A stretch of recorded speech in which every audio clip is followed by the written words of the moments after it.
다행이다. 이모견 단편소설.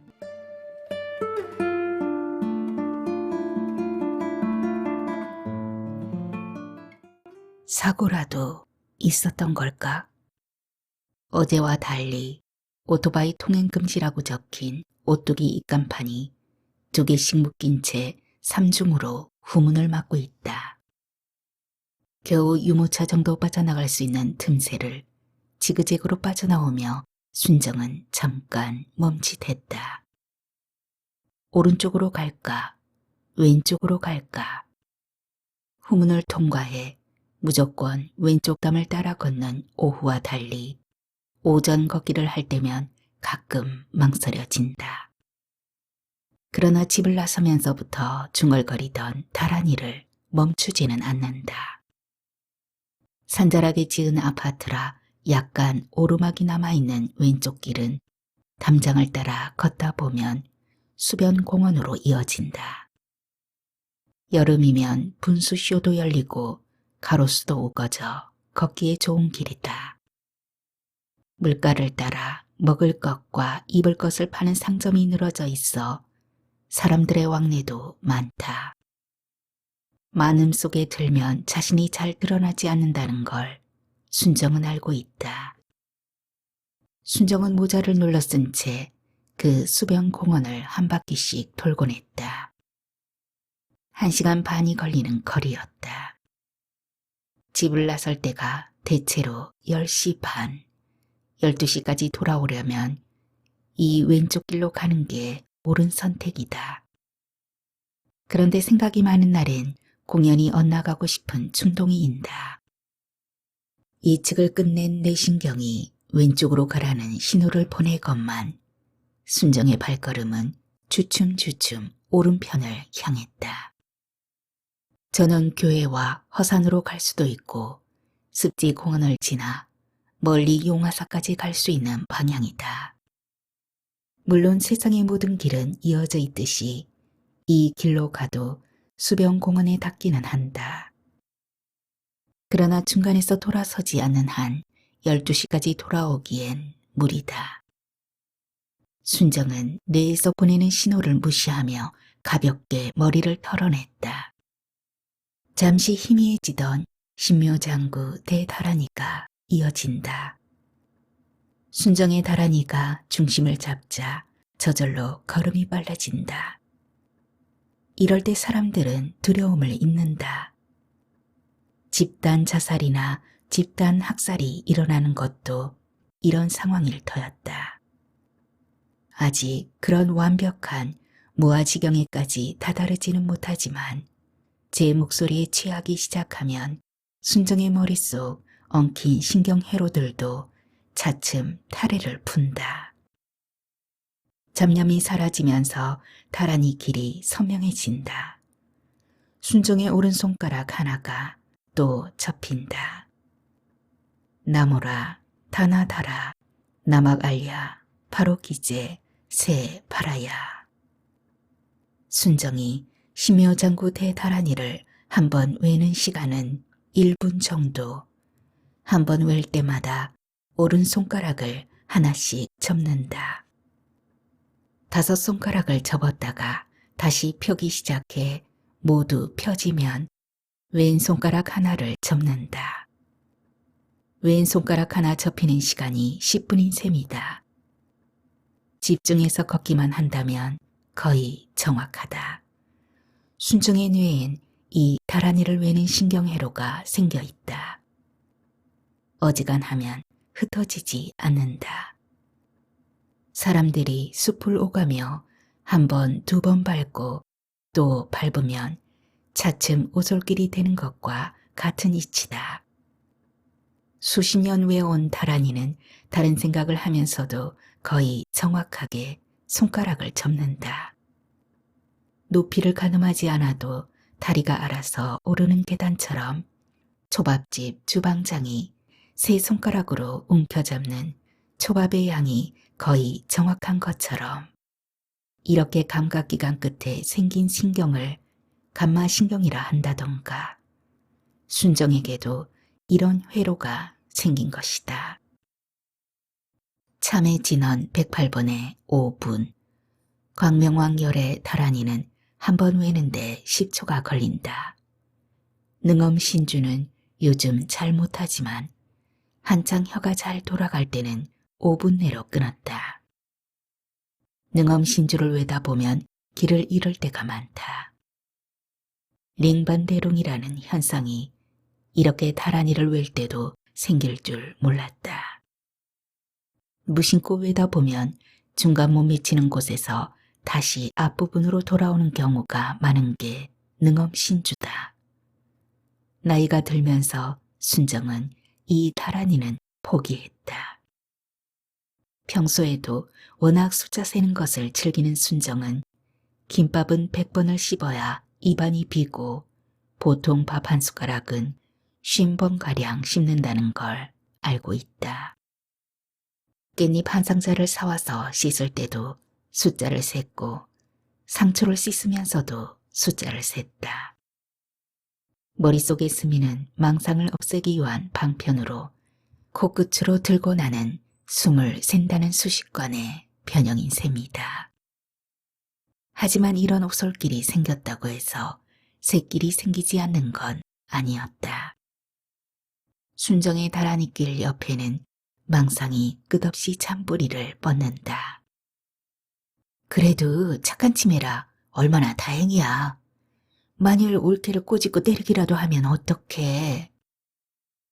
어제 다니러 왔던 신우이에게 대꾸하지 못했던 말이 다란이 사이를 비집고 나온다. 뭐가 다행이에요? 누구한테 다행인데요? 꼬집고 때리면 그걸 왜 내가 그냥 감당해야 한다고 생각하세요? 그쯤 되면 요양원이나 병원으로 보내야지요. 안 그래요?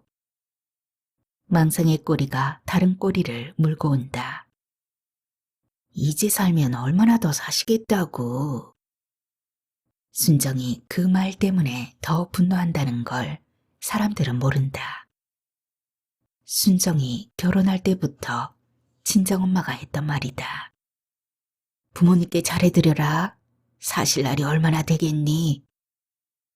시어머니 자신도 그렇게 말하며 장롱을 바꾸고 반지와 목걸이를 새로 세팅했다. 이제 이게 마지막이 될 게다. 우리가 살면 얼마나 더 살겠냐? 그렇게 말하며 30해가 넘도록 마지막 여행을 다녀왔다. 죽는 날까지 건강하게 살아야 한다며 사슴뿔 넣은 보약을 먹고 태반 주사를 맞았다.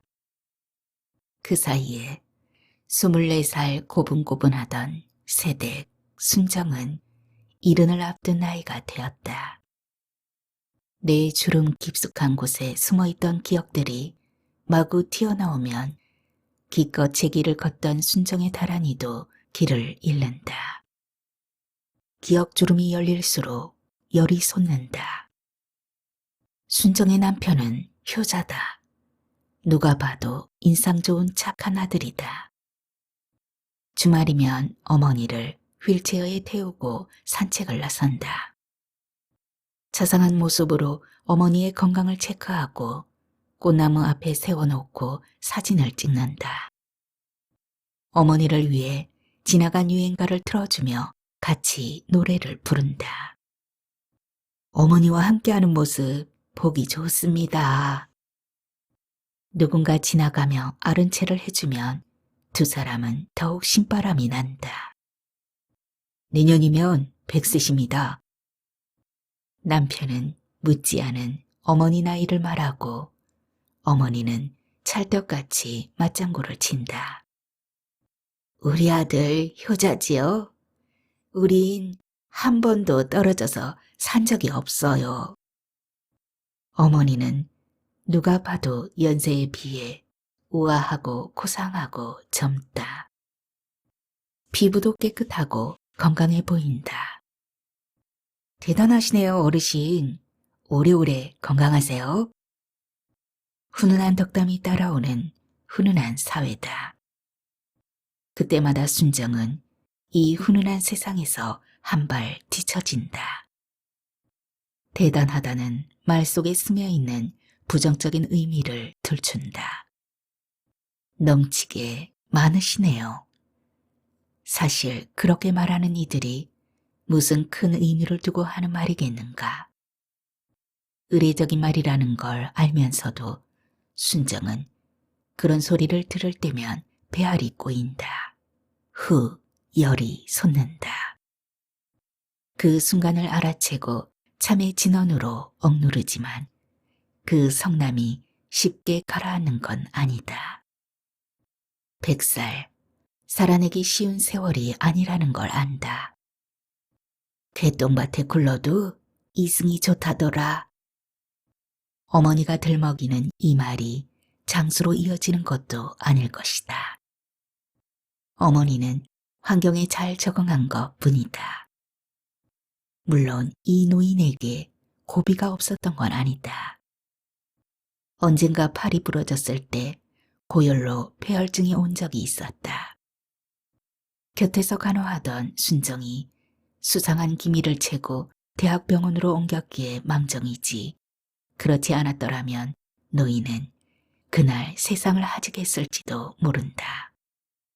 또 심장에 스텐트 시술을 제때 하지 않았더라면 심장마비가 왔을 수도 있다. 순정은 어른들을 잘 살폈다. 인간 사회에서 닦아놓은 관습, 도덕이라는 길을 성실하게 걸어왔다. 그런데 요즘 순정의 그 감정 회로에 이상이 생겼다. 그동안 누적된 화가 쌓여 회로가 좁아진 모양이다. 나이가 들수록 핏줄에 불순물이 쌓여 동맥경화가 생기듯 그동안 쌓였던 감정들로 감정경화가 생겼다. 어머니를 보고 있으면 속이 답답했다. 말이 고분고분 나가지 않았다. 하나님은 감당할 만큼의 시련을 주신다잖아. 또다시 신우이의 말이 떠오른다. 이젠 감당하기 싫어. 감당해야 하는 기간이 너무 길었잖아. 외치고 싶었다. 새벽마다 오늘은 친절하게 대해보자 반성하면서 참의 진언을 더 큰 소리로 외워보지만 막상 얼굴을 대하고 나면 웃음이 사라졌다. 순정의 아침 식사 시간은 예나 지금이나 7시다. 그때 이미 뽀얗게 화장을 하고 나오는 어머니는 달고 단 지팡이 손잡이처럼 반질거린다. 마른 옥수수 대같이 푸석한 순정과 다르다. 하루를 시작하는 첫 기에서부터 순정은 눌린다. 예전에는 반찬 투정도 하던 노인이 요즘엔 딱히 입에 맞는 반찬이 없어도 밥 한 공기를 말없이 비운다. 어머마, 잘 먹었다. 고맙다. 감사의 인사도 잊지 않는다. 식탁을 뜨기 전 냉장고 벽에 걸어놓은 약주머니에서 약을 찾아 어김없이 드신다. 선하다. 아주 순해졌다. 방에 들어가서 하는 일도 화장뿐이다. 곱게 화장을 한다. 이미 뽀얗게 바른 얼굴에 다시 분칠을 하고 눈썹을 그리고 립스틱을 바른다. 그리고 잠시 후 묻는다. 어머마, 우리 밥 안 먹냐? 조심스러운 물음이다. 처음엔 깜짝 놀라 대꾸했었다. 금방 드셨잖아요. 시장하세요? 예전엔 안 먹었다고 우기던 노인이 요즘은 순순히 인정한다. 그랬냐? 어쩐지 배가 안 고프다 했다. 어머니가 다시 방으로 들어갔다 나오는 간격은 30분이 채 못 된다. 어머마, 시간이 이렇게 됐는데 우리 아침밥 안 먹냐? 분리불안증이 있는 아이처럼 순정을 찾았다. 같이 놀자는 얘기를 자꾸 밥을 달라고 한다. 순정은 10시까지 참았다가 다시 어머니 밥상을 차린다. 게장 한 접시면 밥 한 공기를 뚝딱 드신다. 백세 노인답지 않게 빠드득 빠드득 개 다리도 잘 씹는다. 배가 부르면 어머니가 방에 머무는 시간이 길다는 걸 순정은 알고 있다. 순정이 집을 나오는 건 이때쯤이다. 12시 다시 밥을 차릴 때까지 1시간 반 정도 남는 시간을 순정은 어머니와 마주하며 견디기 힘들다. 집을 나온 순정은 그냥 걷는다. 복잡한 마음을 다스리는 데는 걷기만큼 좋은 게 없다. 걸으면서 점점 거칠어지는 자신을 뉘우친다. 그 뉘우침의 실천으로 다란이를 웬다.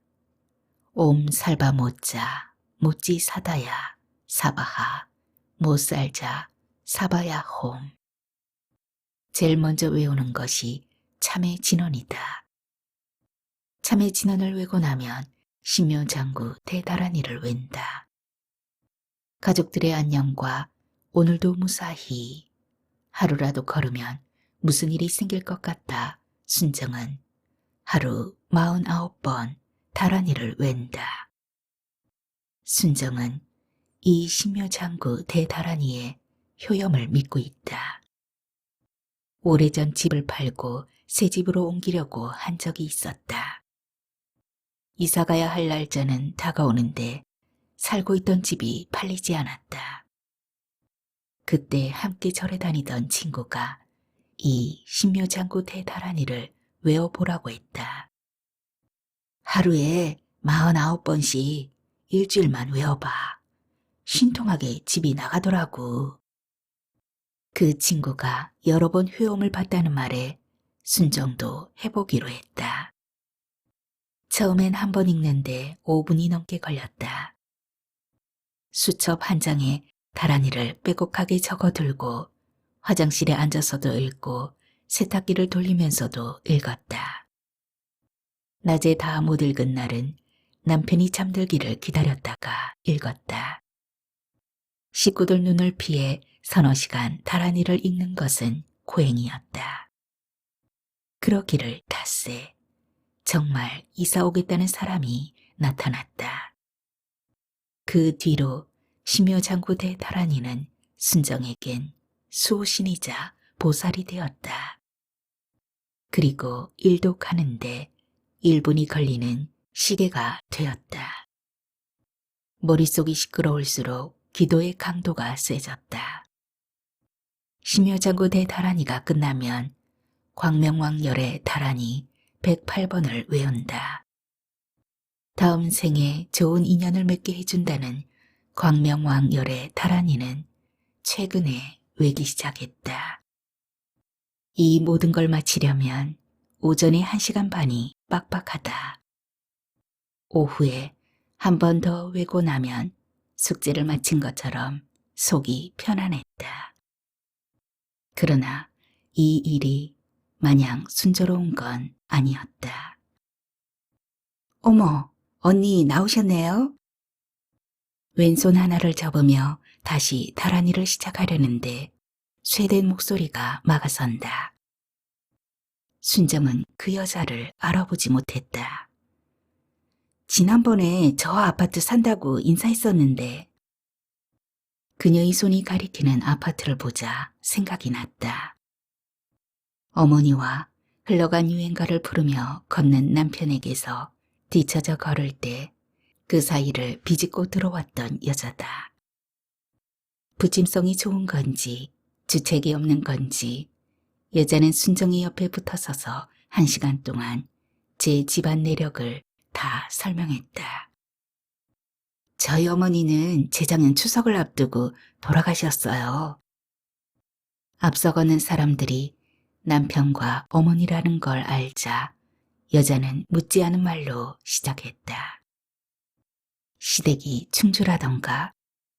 추석을 앞두고 시어머니가 화장실 욕조에서 목욕을 했단다. 시아버지가 어머니 등을 밀어주고 욕실에서 나왔는데 한참 지나도 안 나와서 들어가 보니 어머니가 탕 속에 둥둥 떠 있더라고 했다. 별일도 다 있죠? 이 여자의 말을 들으며 순정은 참 쉽게 간 그 어머니가 부럽다고 생각했었다. 나도 그렇게 쉽게 가게 해주세요 하면서 얼른 심효장구 대다란이를 중얼거렸다. 제가 이 동네로 이사 온 지 한 달밖에 안 되었거든요. 아는 사람도 하나도 없어요. 그런데 뒤에서 따라오며 보니까 언니는 왠지 친구 삼아도 되겠다 싶더라고요. 저 언니라고 불러도 되죠? 청바지에 하얀 캡을 써 젊은이 흉내를 내긴 했지만 얼핏 또래로 느껴지던 여자에게 순정이 물었다. 몇 살이에요? 저 69이에요. 순정보다 2살 더 많았다. 꼭 그래서만은 아니었다. 순정은 1시간 내내 곁에 붙어서 자신의 일상을 털어놓는 그녀가 징그러웠다. 남편이 개인 택시를 하는데 취미가 낚시라 종종 집을 비운다는 얘기며 얼마 전 결혼해 광명에 살고 있다는 아들 내외에 대해 말했다. 그리고는 일산 사는 딸과 외손녀들에 대해 얘기했다. 끊임없이 제잘되는 소리에 멀미가 일었다. 이이도 혼자 지내는 시간이 많아 말이 고픈 모양이구나. 가여운 생각도 스쳤지만 그걸 상대해줄 기분은 아니었다. 언니, 우리 매일 이 시간에 만나서 같이 산책하면 안 될까요? 그녀는 전화번호를 알려달라며 대뜸 휴대전화를 들이밀었다. 순정은 전화가 없다고 대답했다. 그 여자는 믿지 않는 눈치였지만 사실이었다. 언제부턴가 순정은 전화가 필요하지 않았다. 광고 문자나 누군가 다급하게 찾을 때만 울리는 전화를 순정은 갖고 다니지 않았다. 마침 순정은 남편이 산책길을 벗어나는 걸 보았다. 순정은 그 여자에게 목례하고 빠른 걸음으로 남편을 쫓았다. 한동안은 행여 저 여자를 만날까봐 이 길을 멀리 했었다. 그런데 그걸 깜빡한 오늘 그녀를 만난 것이다. 순정은 이미 기준 시계인 다란이를 놓쳐버렸다. 이렇게 되면 돌아가야 할 시간 가늠이 어려워진다. 이래서 누군가와 만나는 걸 내켜하지 않았다. 그녀는 어머니는 잘 계시냐고 물었다. 순정은 그럼요. 건성 대답을 하며 지금이 몇 시냐고 물었다. 집에서 출발한 지 40분이 지나 있었다. 벌써 돌아갈 시간이네. 집에 어머니가 혼자 계셔서요. 아쉬워하는 그녀를 뒤로하고 순정은 산책로를 빠져나왔다. 다시 다란이를 외며 시간을 가늠했다. 학원가와 스포츠센터가 있는 넓은 도로를 건너 습지로 이어지는 또 다른 산책로로 접어들었다. 하바사리, 바리바, 야나하마.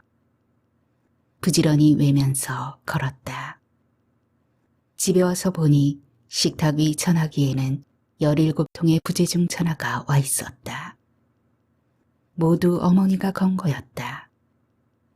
다른 사람 번호는 다 잊었어도 순정의 번호는 기억하는 어머니가 순정은 무서웠다. 이게 스토커 아니야?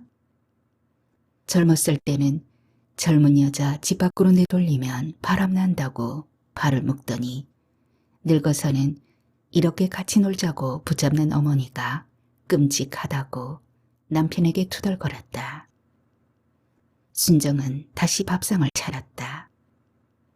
이번엔 갈치 속젓이다. 다른 반찬보다 젓갈류를 좋아하는 어머니에게 시금치나 양배추쌈은 들러리일 뿐이다.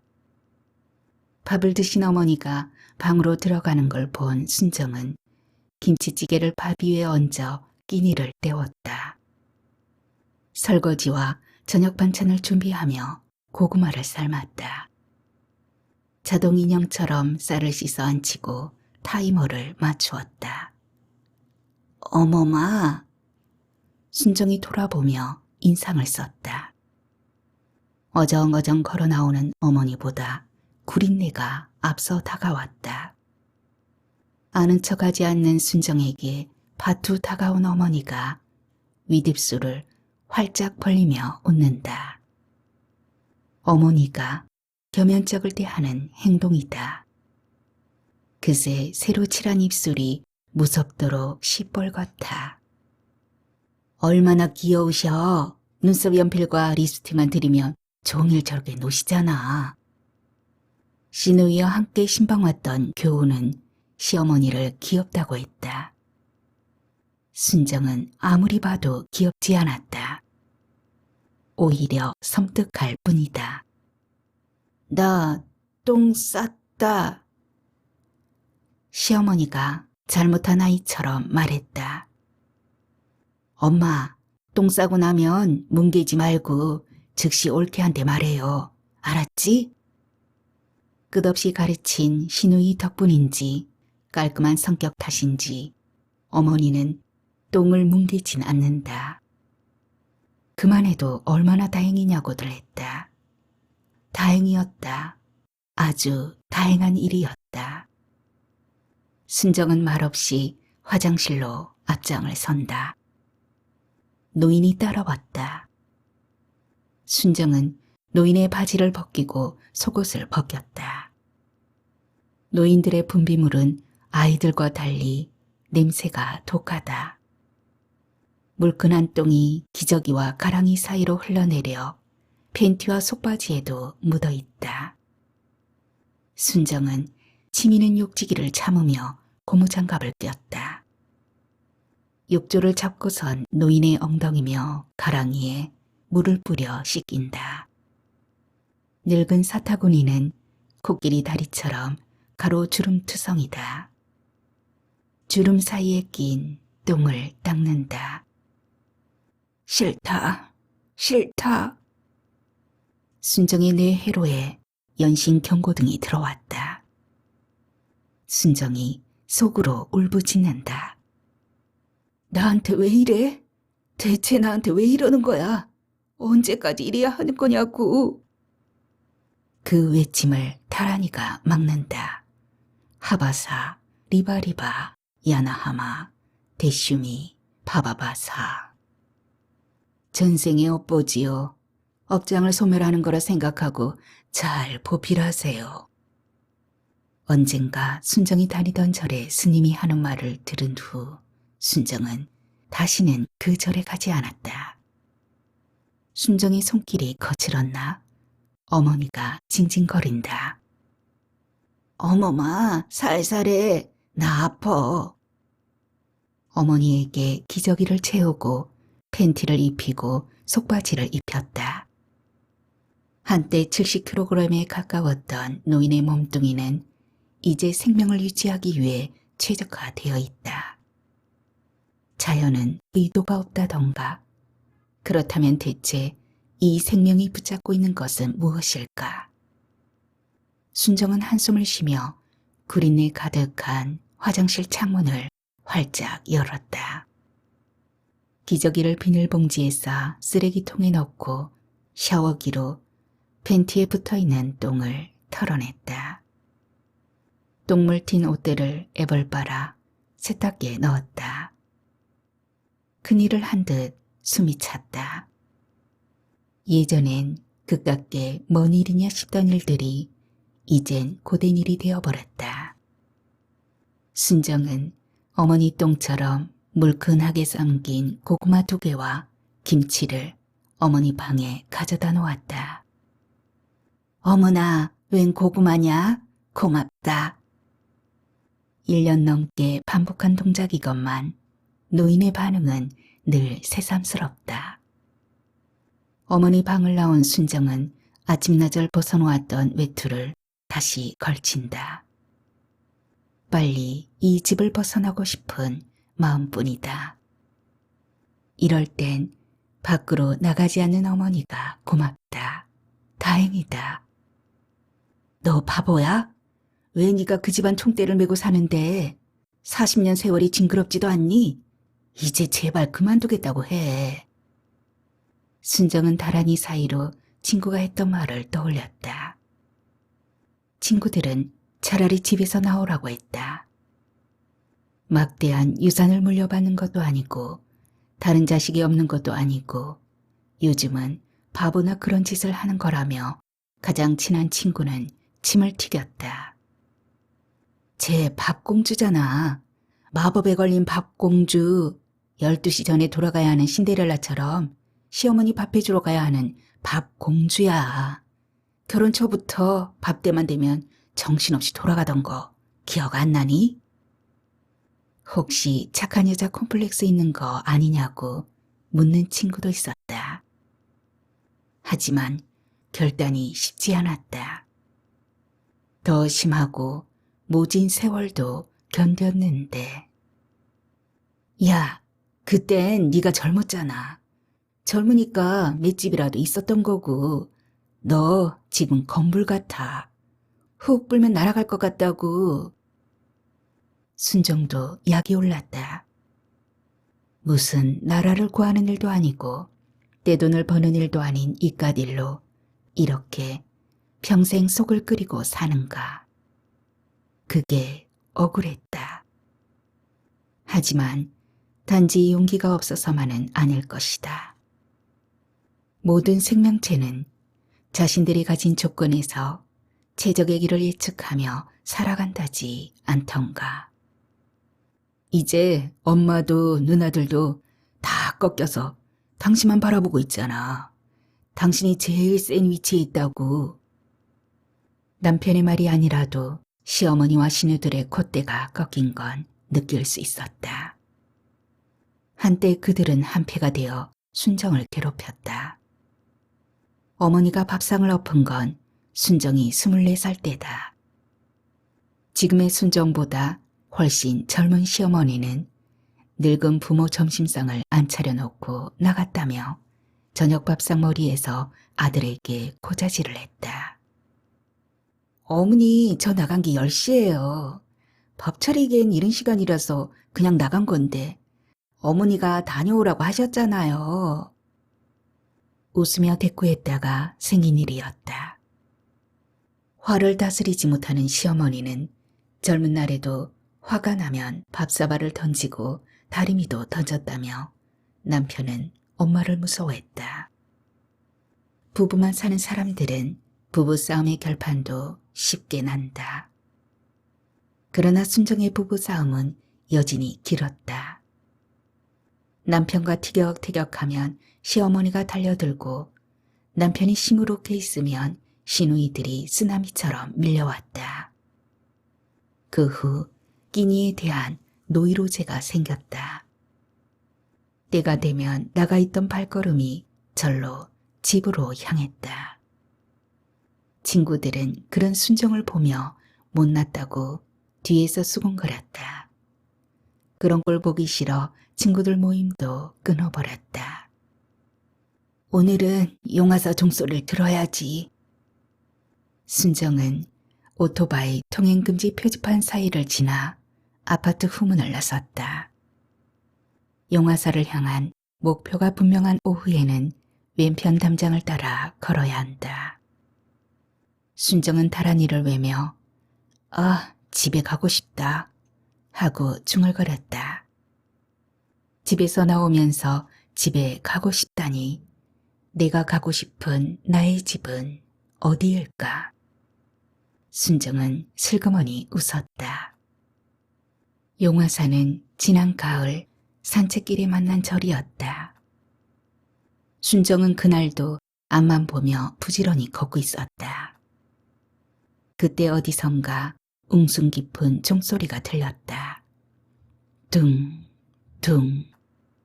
울리는 맹놀이는 땅에서 퍼지는 것도 같고 하늘에서 내려오는 것도 같았다. 순정은 끊을 듯 이어지는 소리를 찾아 두리번 걸었다. 신세계 요양병원이라는 커다란 입간판이 서 있었다. 종소리는 새로 지은 번듯한 그 건물 뒤에서 내려왔다. 산자락 끝에 지은 건물에선 한강 하구에 너른 강물이 넘실거리는 게 보였다. 강둑 아래 수양보들이 옛 그림 속처럼 흩날렸다. 그러나 그 주변 어디에도 절 표시는 없었다. 순정은 요양병원 문을 열고 들어가 이 근방에 절이 있냐고 물었다.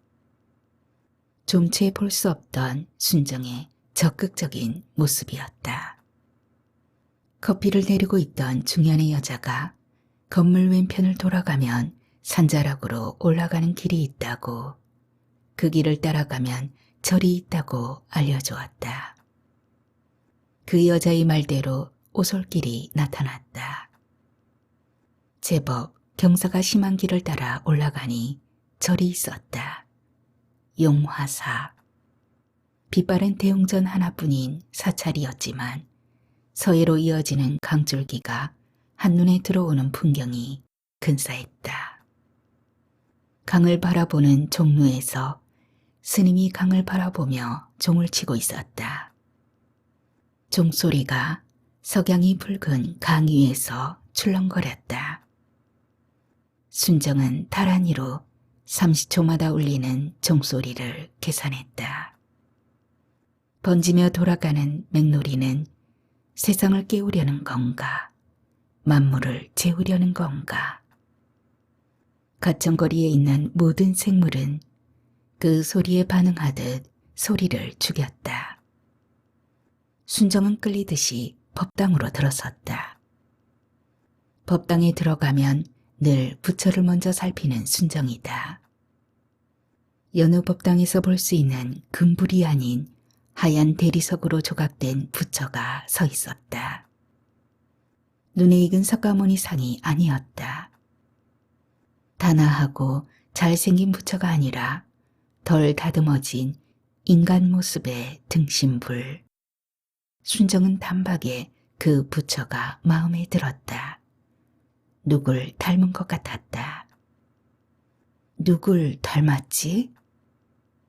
혼자 말을 중얼거리던 순정은 종소리에 맞춰 다란이를 외며 절을 시작했다. 절 5번에 종이 한 번씩 울렸다. 108배를 마친 순정은 종소리가 그치고 스님이 법당에 들어올 때까지 대리석 부처를 올려다보며 앉아 있었다. 이렇게 고요한 적이 있었나 싶을 정도로 머릿속이 가지런해졌다. 그 종소리를 떠올리면 행복했다. 오후가 되면 늘 그곳을 목표로 집을 나섰다. 그러나 그곳에 닿는 일은 순조롭지 않았다. 때늦은 가을비로 가을 단풍이 다 떨어진 어느 날, 외풍을 막기 위해 법당이 온통 비닐로 쌓여있던 어느 날, 딱 2번 절에 다녀왔을 뿐이다. 오늘도 당차게 다란이를 외며 출발했지만 순정은 건널목 앞에서 걸음을 멈추었다. 사람들이 웅성거리며 모여 있었다. 유모차에 아이를 안친 젊은 여자가 "어머, 어떡해?" 하며 발을 굴렀다. 건널목 차선 앞에 노인이 쓰러져 있었다. 다가오던 차가 속도를 줄이며 모인 사람들을 피해 지나갔다. 순정은 쓰러진 노인에게 다가갔다. 노인을 일으켜 세우는 순정을 누군가 말렸다. "그러다가 대래 큰일 만나면 어쩌려고 그러세요? 그냥 119 부르시죠." 흐릿했던 노인의 눈빛이 점점 또렷해졌다. "괜찮아요. 잠깐 어지러워서 그랬어요." 순정이 보기에도 큰일은 아닌 것 같았다. 순정은 노인의 집을 물었다. 순정과 같은 아파트였다. 노인을 부축해 집 앞까지 데려다 주었다. 그 집을 나와 아파트 관리실 앞에서 깜빡거리는 시계를 보았다. 4시 37분. 아무리 빨리 걸어도 5시에 울리는 종소리를 들을 수는 없을 시각이었다. 집으로 가야 편안하게 저녁을 준비할 수 있었다. 그런데 순정은 다시 아파트를 나섰다. 다란이도 외지 않고 그냥 걸었다. 습지 공원에서 한강으로 흘러드는 지방하천 도솔천을 따라 걷는 순정의 걸음이 아침보다 한결 가벼웠다. 물가에 천둥오리들이 무리무리 모여 있었다. 물고기를 잡기 위해 고개를 숙이고 있는 암컷들은 잘 여문 해바라기 씨앗 같았다. 뭐라도 쓰고 싶었다. 어려서부터 일기를 쓰던 순정이었다. 나무에게 비키란다고 비킬 것인가? 어머니는 이제 나무다. 그 일기를 쓴 이후 오랫동안 순정은 쓰지 않았다. 한때는 희망을 주기도 했던 일들을 하나둘 떠나보냈다. 보내고 나면 편하기도 했다. 길을 걷다 말고 아무 곳에서나 눕는 것도 그녀가 떠나보낸 체면 중에 하나였다. 순정은 오늘도 벤치에 벌렁 누워버렸다. 머릿속에서 주변이 사라지는 때다. 얼마 전에도 이렇게 누워있다가 저녁 시간에 늦은 적이 있었다. 아무 생각 없이 누워있다가 일어나 보니 늦은 밤이었다. 두려움에 벌벌 떨었다. 돌아가 남편과 가족에게 들을 잔소리를 생각하니 차라리 아예 집을 떠나고 싶었다. 이 사람이 정신이 있어 없어? 치매 노인 혼자 두고 어딜 그렇게 쏘다니는 거야? 그나마 어머니가 착한 치매니까 그렇지 문이라도 열고 나가셨으면 어떻게 할 뻔했냐고. 순정은 아무 대꾸도 하지 않고 잔뜩 쌓인 설거지를 했다. 순정의 뇌의 주름이 점점 옅어진다는 걸 식구들은 모르고 있다. 순정의 머릿속은 그때처럼 고요해졌다. 시간이 사라지고 뇌의 주름들이 서로 소통을 멈추었다. 순정은 벤치에 누워 멍하니 하늘을 올려다본다. 음표네, 음표. 멀리 전깃줄에 앉아있는 참새들이 오선지 위에 그려진 음표 같았다. 까치도 눈으로 쫓고 비행기와 물이 지어 날아오르는 천둥오리도 본다. 하늘에 붉게 물드는 노을을 보며 흥얼거린다. 해는 져서 어두운데 찾아오는 사람 없어. 순정은 얼핏 잠이 들었다. 누군가 순정을 흔들었다. 순정은 눈을 떴지만 얼른 정신이 돌아오지 않았다. 날씨가 찬데 여기 누워 계시다 잠이라도 들면 큰일 납니다. 거듭된 남자의 말에 순정이 일어나 앉았다. 어머, 지금 몇 시나 됐나요?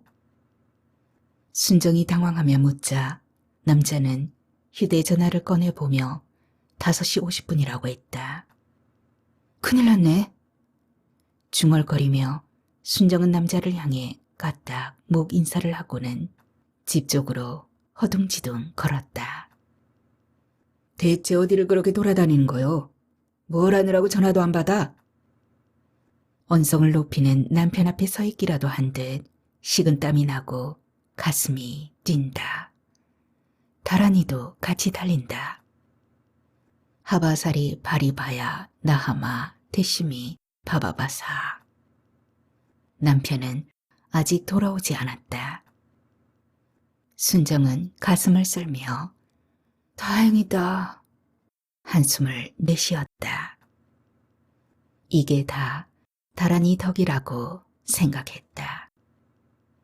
그제와 어제와 비슷한 하루가 이어졌다. 예, 어머마, 요즘 배추값이 비싸냐? 햇김치가 먹고 싶구나. 어머니는 젊은 날에도 입춘 무렵이면 햇김치를 찾았다.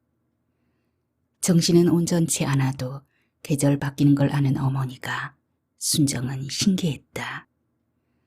아직 묵은 김치가 3통이나 있는데 순정은 어머니의 말을 떠나보내지 못했다.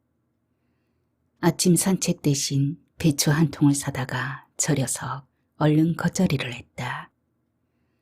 어머니는 보답하듯 달게 밥을 비웠다. 그 때문일까? 어머니는 다른 날보다 일찍 변을 보았다. 오늘은 덜 무른 똥이라 치우기 어렵지 않았다. 순정은 똥을 치우고 내친 김에 어머니 목욕을 시켰다. 머리를 감기고 온몸을 비누칠에 닦았다.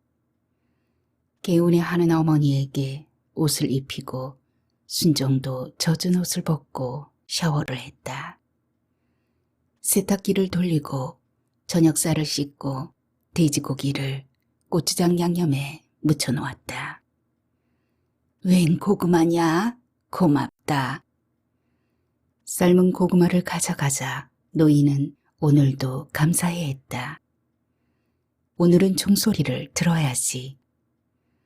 집을 나설 때 이미 4시가 넘었지만 순정은 단단히 마음먹었다. 시간을 가늠하기 위해 신묘장구 다란이를 외며 걸었다. 한눈을 팔지 않으려고 소리를 높였다. 습지 공원을 가운데 길로 가로질렀다. 멀리 신세계 요양병원이 보일 때쯤 용화사에 종이 울리기 시작했다. 순정의 다란이가 더 빨라졌다. 그러나 부산스러운 몸집만큼 거리가 좁혀지진 않았다. 신세계 요양병원 주차장에 다다랐을 때 마지막 종이 울렸다. 깊게 퍼지던 맹놀이를 짧은 파장이 잘랐다. 마지막 짧게 친 종소리였다.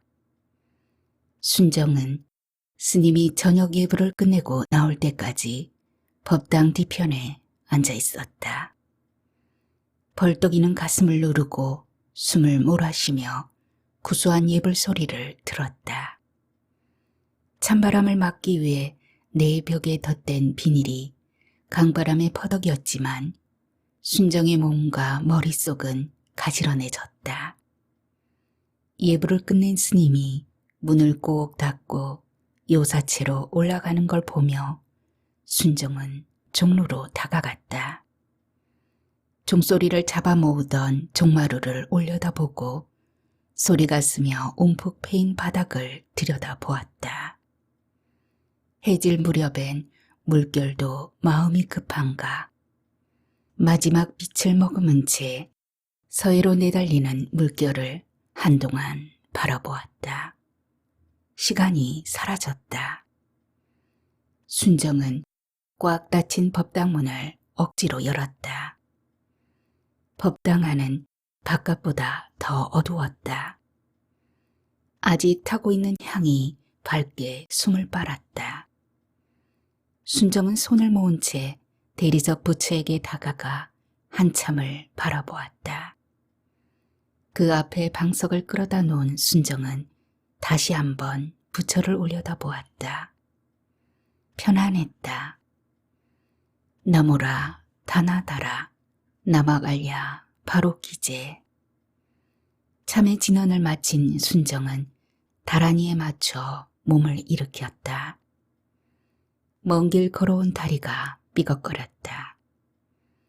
다란이가 점점 빨라졌다. 그 소리에 맞춰 구부렸다 일어서는 몸의 속도도 빨라진다. 신명이 오른 순정은 통증을 잊은 채 방석 위로 몸을 던졌다 일어섰다. 벌떡 일어서던 순정이 휘청하며 뒤로 넘어간 건 순간이었다. 순정은 양쪽으로 열 수 있게 만든 꽃살문의 새 문고리에 머리를 찍고 법당 마루로 나뒹굴었다. 벌떡 일어나려 했다. 하지만 몸이 움직여주지 않았다. 부처님이 내려다보고 있는데 버르적거리며 용을 썼건만 마음뿐이었다. 집에 가야 하는데 기다릴 식구들 생각에 한참 버둥거리던 순정의 동작이 서서히 멈추었다. 머릿속에 물이 차듯 몽롱해졌다. 잠이 왔다. 대리석 부처가 보였다. 왠지 다행스럽게 여겨졌다. 대리석 부처를 바라보던 순정의 눈이 감겼다. 꿈속에서조차 긴장해서 풀지 못하던 손발이 축 늘어졌다.